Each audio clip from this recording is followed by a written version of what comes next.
Every time we go on one of these trips, we come home with stories. Stories about the places we visited, the people we've met, the organizations we served, and the communities we've had the privilege of entering, if only for a few days. Those stories matter. But this time, as I look back on our week in Indianapolis, I keep coming back to something else: the students. Because when you spend a week watching them serve, lead, laugh, struggle, and figure things out together, you begin to see something that goes beyond the mission trip itself. You begin to see God at work. These students are learning what it means to serve when serving isn't always convenient or comfortable. They're discovering that sometimes following Jesus means getting up early, getting your hands dirty, doing the work that needs to be done, and caring for people who may never know your name. And somewhere in the middle of all of that, they're learning to look beyond themselves. They're learning to notice people. They're learning to step into someone else's story. And they're learning that when God puts an opportunity in front of you, sometimes the most faithful thing you can do is simply say yes. But what stood out to me just as much on this trip was watching these students lead. Not necessarily from the front of the room, although they did that too, but in the everyday moments when leadership actually matters. They stepped up when something needed to be done. They encouraged one another when things got difficult. They made decisions, solved problems, took initiative, and learned how to work together. And I found myself wondering if maybe some of what we saw this week is a glimpse of what God is preparing them for.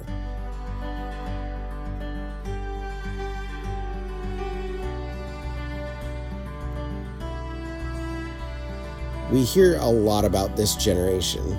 There are plenty of assumptions about what teenagers care about, what motivates them, and what they're willing or unwilling to sacrifice. But when I look at these students, I see a different story. I see young people who are willing to give their time and energy to someone else. I see them stepping outside what is comfortable, serving people they don't know, and taking responsibility when something needs to be done. And I don't think that's something we should take for granted. I think we should celebrate it. More importantly, I think we should recognize that God is doing something here. He's not just giving these students a week they'll remember. He's shaping them into the people He's calling them to become. And of course, they're still teenagers. They laughed, they played, they had a lot of fun, and honestly, I'm glad they did that. Because God doesn't only work in moments that look spiritual to us. He's at work in the conversations in the car, during dinner, in the late night laughter, in the friendships that grow when people spend a week serving alongside one another. All of those moments are part of the story God is writing in their lives. I don't exactly know where these students will be in 5 or 10 years from now. I don't know what careers they'll choose, what cities they'll live in, or what God will ask them to do with the gifts and abilities He's given them. But I do believe He's preparing them. One day they'll be asked to lead teams, families, businesses, organizations, and communities.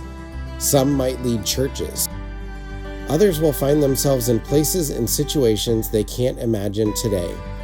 And when those opportunities come, I hope they remember what they're learning now, that real leadership is rooted in service, that strength doesn't require having every answer, and that following Jesus often means being willing to take the next step before you can see the whole path. That's why I think these moments matter. Because this week wasn't just about what our students did in Indianapolis. It was about what God was doing in them while they were there. It was a glimpse into who they're becoming and the gifts God is developing. A glimpse of the kind of leaders they might become. And perhaps, if they're willing to look closely, a glimpse of what God is preparing them for. None of us knows exactly what tomorrow will bring. We don't know what challenges are ahead, what opportunities will come our way, or what moments will ask more of us than we thought we had to give. But God knows, and I believe He's preparing us long before we realize we need to be prepared.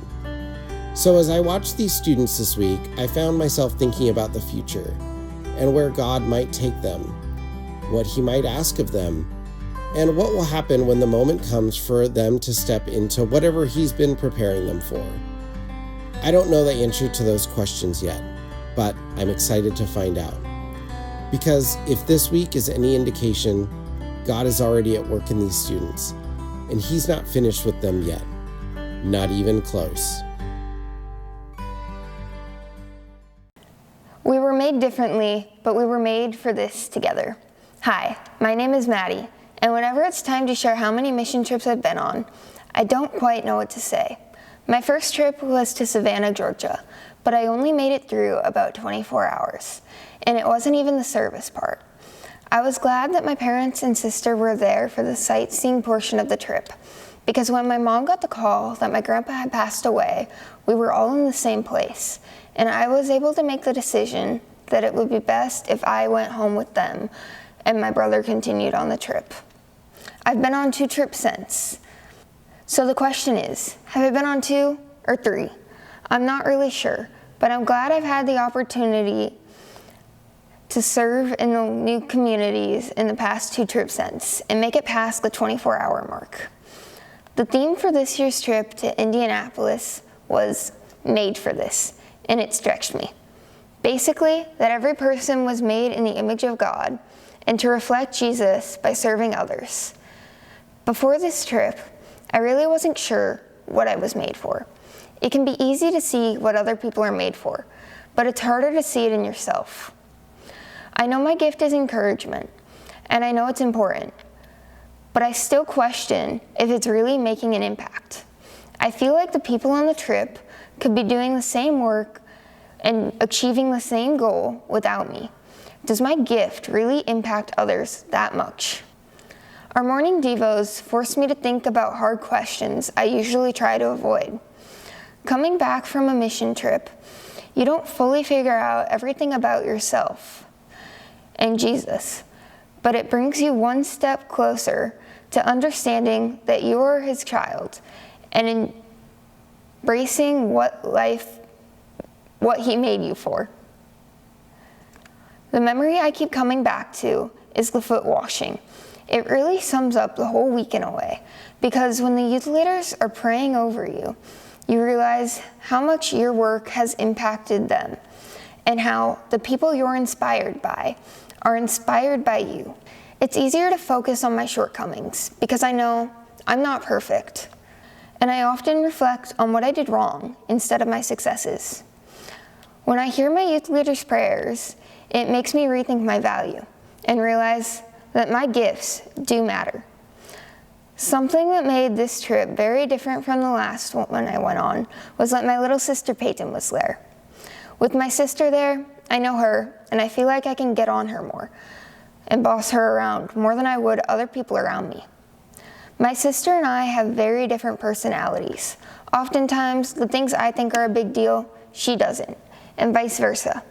This can cause us to be uncompassionate and impatient with each other, instead of realizing that we're just different people. We don't all need to be the same to serve together and make an impact. God changes the way we see ourselves, but also how we see others. We were each made for this, but in our own way.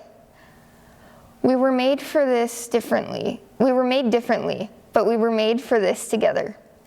One of my service group sites was St. Vincent de Paul. There were 7 of us from Good Shepherd in the group. At one point, we got separated into 2 groups. Me, Mackenzie, and Dylan spent our time opening boxes of beans and moving the bags from one big pallet into a large box that would eventually get wheeled out for the clients to shop from. We were behind the scenes in a quiet warehouse. Since I'm introverted and don't like being the center of attention, I am more than happy to take on a role where I don't have to interact much with others. I feel like I get more accomplished when there's little distraction. The rest of the group was out front talking with clients and helping them shop. I admire how Thomas and Andrew have the ability to meet new people and socialize with others, because I don't. This just reminded me again that God created each of us differently. We need both sets of people. We were made differently, but we were made for this together. Each of us brings something different to the table with our gifts and personalities, and in order to serve others, you need all of them. I feel like my goal for a long time has been to be more patient with other people, but I wasn't sure how to begin. As I think about this theme, Made for This, and what I've experienced and learned on this trip, part of it is that everyone is made in the image of God, Imago Dei. And that idea helps me to be more patient with others. It's similar to the golden rule. Treat others how you want to be treated. But it's more than that, because God is present in it. Each person is made in His image. This idea helps me see God made these people different from me on purpose, and they were made for a reason. God loves everyone equally, even though we all serve Him differently. Part of my impatience is realizing that I'm frustrated because people aren't doing things the way I would. I need to set that aside and realize that they are still being useful. God made them different than me on purpose, and I need to embrace that. We might have different gifts and personalities, but we're all there trying to serve others. We're made to serve others. We're not made to all be the same. We were made differently, but we were made for this together. Hi, my name is Tim Brown, and I'm one of the youth leaders that went on this year's mission trip to Indianapolis. And it was just about a month ago that I was standing in this very spot talking to you about struggles and what life throws at us. I talked about taking on Jesus' yoke and becoming His apprentice because we're all yoked to something. Something is guiding us. Something is shaping us. And the tagline I left you was this: Jesus never promised a lighter life. He promised His presence. I even referenced during our parent blessing for our youngest son, Brendan, the night before we left, where I read from James chapter 1, verses 2 through 4. Consider it pure joy, my brothers and sisters, whenever you face trials of many kinds, because you know that the testing of your faith produces perseverance. Let perseverance finish its work so you may be mature and complete, not lacking anything. So I went into this mission trip with that thought in mind. Jesus never promised a lighter life. He promised His presence. Now our theme for this trip was Made for This. But honestly, I wasn't really thinking about the theme very much before we left. I was thinking about everything that could go wrong. You see, the week before we left, Sarah, my wife, tested positive for COVID. Thankfully, she had very mild symptoms and was feeling mostly back to normal by Friday, the day before we were scheduled to leave. But still, commence immediate panic. I didn't want to do this without her. She's my person. I didn't want the youth to miss out on her special way of helping them unpack what God was teaching them each day. And I didn't want her to miss Brendan's first trip. And selfishly, I didn't want to miss the trip either. Then there was the possibility that I could test positive before we left and not be able to go. And with my history of long COVID, I wasn't exactly excited about another exposure. So we waited. We waited for the all clear from the YouthWorks team to even know if Sarah could come and serve with us. That same week, both of our cars broke, and the night before we left, and shortly after finding out that YouthWorks said yes to Sarah joining us, we were trying to sanitize everything in the house and get ready for our house sitter to come. I realized probably somewhere around the 5th time that I ran the dryer that the sheets weren't going to dry because the dryer doesn't produce heat anymore. So there I was, remembering Jesus never promised a lighter life. He promised His presence. Made for this? It wasn't exactly on my radar. But I put on the shirt that said that, and somehow, by Saturday afternoon, all 16 of us were on that plane to Chicago, and Jesus was present. And you know, for the next 30-ish hours, things were actually pretty ordinary for what we're used to. The rental car didn't have the extended length SUV we needed, which is pretty typical, but they found one. Our hotel didn't have all 4 of our rooms we needed when we arrived, but they eventually figured that out. And I threw off our pre-planned schedule because I wanted lunch before we packed up our hotel rooms instead of after. So that was also pretty typical. Then we headed for Indianapolis, and that's when things got interesting. On Sundays, YouthWorks normally has groups arrive between 4:30 and 6 p.m. See, that gives everyone time to unpack, set up their sleeping areas, get settled, move into dinner, orientation, games, worship, and service group assignments. There was just one small problem. Our Good Shepherd team didn't account for the time change between Chicago and Indianapolis. So we arrived at 7 p.m., an hour late. Oops. We apologized and we were ready to totally adjust plans, but within minutes of arriving, I could tell something wasn't quite right. That warm welcome we were accustomed to wasn't really there. There were no special, meaning haphazardly placed, decorations around the church, no loud music, no high fives, no dancing, and that was just the beginning. For those who don't know, we've partnered with YouthWorks for these mission trips for many years. In fact, this is Good Shepherd's 14th trip with YouthWorks. And over the years, we've had incredible YouthWorks leaders. We've also had some inexperienced ones. We've had some difficult ones. And we've also had leaders who became almost like icons to our students. They had incredible stories. They were very talented. They were funny and energetic. And they really connected with our students. During our nightly worship, the YouthWorks staff would lead music and messages, prayers, shout-outs, encouragements, really just about every aspect of the evening. But this year was different. And it's not that the YouthWorks staff didn't show up. It's not that they didn't do their jobs. They did. But they weren't what we were used to. There wasn't the same passion or personality or connection. And I'll be honest, that bothered me. Before the trip, I had spent a lot of time worrying about what disasters might happen and reminding myself, Jesus never promised a lighter life. He promised his presence. But that wasn't really the struggle I ended up having. My struggle was that I felt like we were missing out. We were missing that connection we were used to. The banter, the fun, the personal stories, the dancing, the quirkiness. I wanted the experience we had been accustomed to. And then I started to realize something. Maybe God wasn't taking something away from our students. Maybe he was making room for something else. Our devotionals each morning had us diving deep into Colossians 3, 11 through 17. Let me read this to you.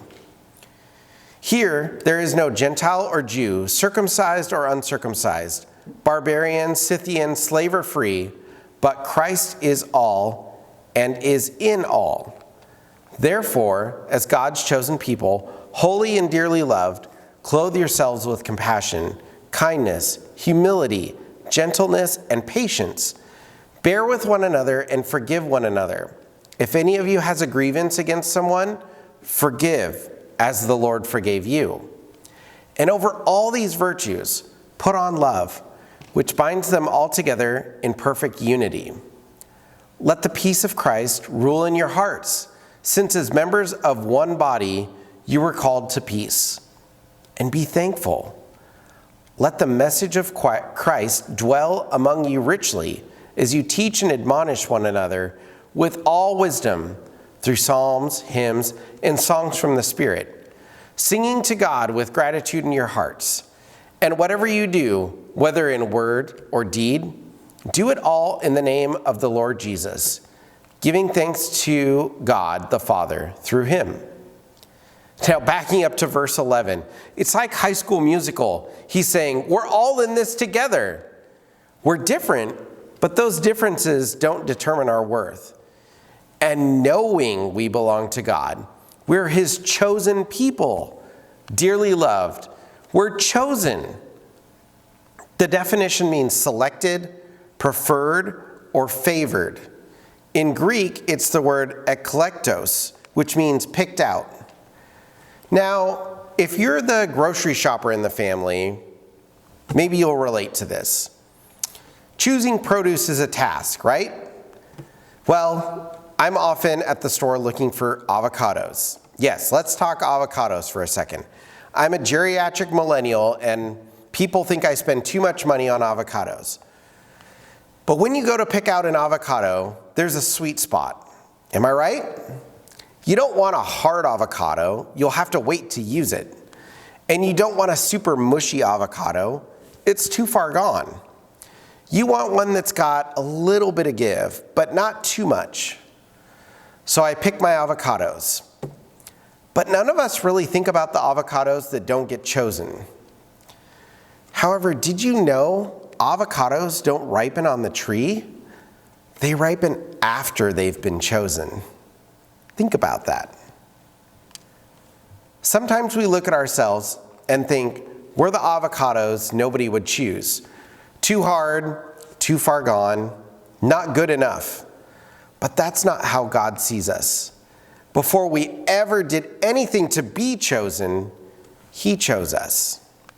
We are His chosen people, holy and dearly loved. The themes we're highlighting during the week were that we were made to matter, made to mirror, made for each other, and made for a mission. In summary, made for this. In the case of avocados, in my opinion, they were made to guac. But all jokes aside, I want to circle back to something that Maddie said. We were made differently, but we were made for this together. That, I think, was one of the biggest things God was teaching me during this trip. Because when the YouthWorks staff weren't stepping into all those roles, the students had room to step into them. They had room to discover what they were made for. One after another, our Good Shepherd students started stepping forward. Dylan, Thomas, Riley boy, Riley girl, Maddie, Callie, Isaiah, and Ricky, they all stepped up and helped lead a group of 70 students and adults, most of whom they barely knew, in different aspects of worship. And here's the crazy thing. Nobody made them do it. They had to raise their hands. They had to volunteer. One person stepped forward, then another, and then another. And as each person stepped up and encouraged someone else to raise their hand and say, you know, maybe I can do that too. Now, someone might say, well, standing in front of a group for 3 minutes and leading Yay Gods or a prayer isn't really that big of a deal. Let me put that into perspective for just a minute. In my day job, I'm part of a district leadership team with nearly 300 associates. The vast majority of those people would not want to stand up in front of their peers and even share a fun fact about themselves. In fact, I have a team of 20 that report to me, and honestly, they're the best. I have the best team. They're incredible. They exceed expectations in almost all arenas. And most of these people have known each other for years. And we have this call once a week where we set goals to work towards improvement week over week. And each week we ask the same questions for the last 5 years. And most of those people, despite knowing each other, would rather not speak up.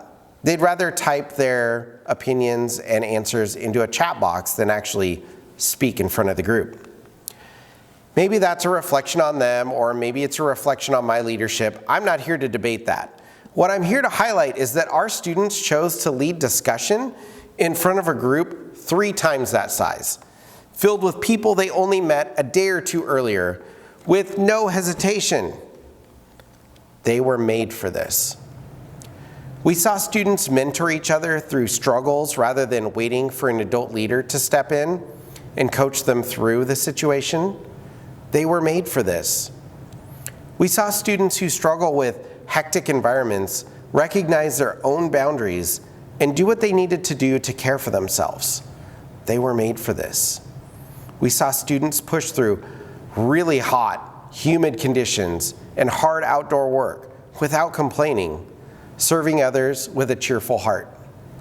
They were made for this.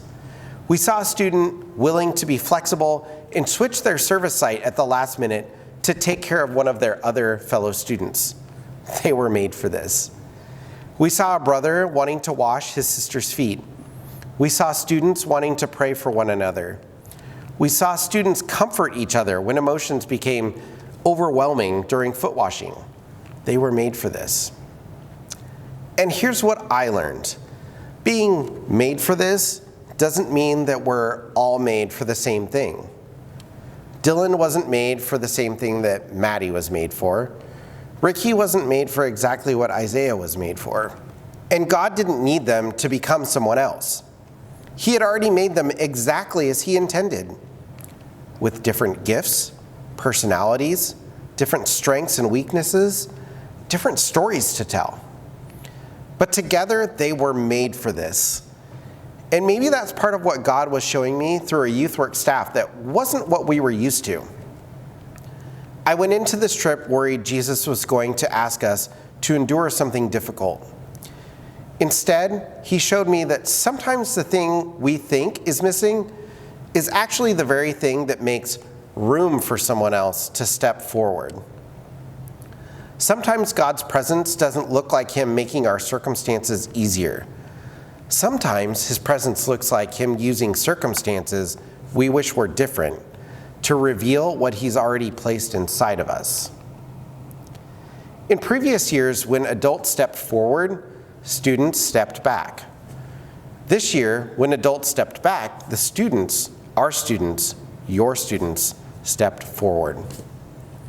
Our students didn't need to be the most experienced or have all the answers. They didn't need to be the loudest or the funniest or the most talented. They just needed to be willing to raise their hand. And God used them. Ultimately, this is the story, one of many, of God working through ordinary, inexperienced people who simply said, yes. As far as this trip goes, to our Good Shepherd family, to our friends, and to everyone who supported this trip, through your financial gifts, your prayers, your conversations, your encouragement, thank you. Your support creates opportunities like this, opportunities for students to discover gifts they didn't know they had, opportunities to serve, to lead, to pray, to encourage, and to care for one another. Heck, even to teach their leaders something, and to see God at work. And maybe that's what I want all of us to take away today. You may not always know what you're made for. You might not feel ready for it. You might not feel qualified.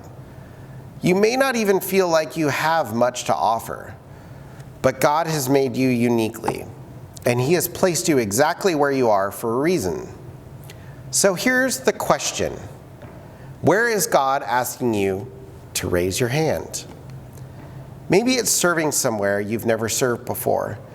Maybe it's praying with someone who's hurting. Maybe it's stepping into leadership or encouraging someone who needs to know that they're not alone. Maybe it's simply saying yes to something that God has been nudging you toward. So where is God asking you to raise your hand? Because you were made for it. God doesn't ask us to raise our hand so we can prove we're worthy. He asks us to raise our hand because we already know we're His. And the best part is, we don't have to do it alone. Chosen, dearly loved, made differently, made for each other, made for a mission, and never alone. Because Jesus never promised us a lighter life. He promised His presence. Thanks be to God.